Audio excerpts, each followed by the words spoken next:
'cause he sees the family farm, it's all he's ever known. And he'll keep on fighting till his last day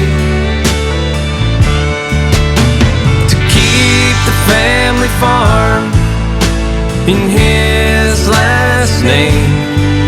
'Cause a farmer's a dying breed these days.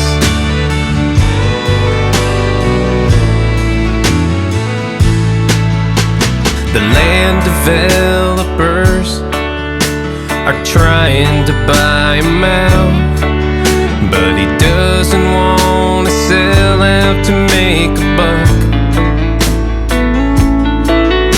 It's against what he believes to sell the family farm, so he goes to bed